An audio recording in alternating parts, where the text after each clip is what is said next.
அன்பு உறவுகளே வணக்கம். எப்படிங்க நல்லா இருக்கிறீங்களா?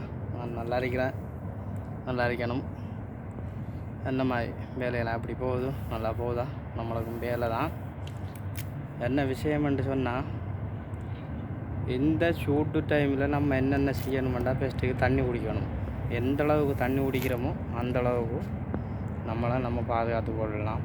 ரெண்டாவது விஷயம் லெமன் சாப்பிடணும். அதாவது தயிர் டப்பா சாப்பிடணும். அதே போல் லெமன் நிறைய குடிக்கணும். ப்ரோப்பன்னு சொல்லுவாங்க. நல்லா குடித்தோம்னு சொன்னால் நம்மளோட உடம்புக்கு ஒரு ஆரோக்கியமாக இருக்கும். அதே போல் இந்த இலைகள், அதாவது இந்த இலைகள், கேரு காயல் எல்லாம் சாப்பிடலாம். சாப்பிடுங்க. சாப்பிட்டா தான் நம்மளோட உடம்புக்கு ஒரு ஆரோக்கியத்தை கொடுக்கும். நேரம் அடிக்கிற வெயிலுக்கு ஒரு ஆரோக்கியம் தேவை. நாளைக்கு எங்களுக்கு இங்கே ஒன்று நடந்து தண்டா, கடவுளை ஒன்று பாதுகாக்கணும். எல்லா உறவுகளையும் இது நடந்து தண்டா ஒரு வழியும் இல்லை. ஏதோ ஒரு வகையில் இந்த காணொலி பிடிக்கும்னு நினைக்கிறேன். பிடிச்ச உறவுகள் லைக் பண்ணுங்கள், ஷேர் பண்ணுங்கள், கமெண்ட் பண்ணுங்கள், மறக்காமல் சப்போர்ட் பண்ணுங்கள். மீண்டும் ஒரு காணொலியில் சந்திப்போம். பாய்.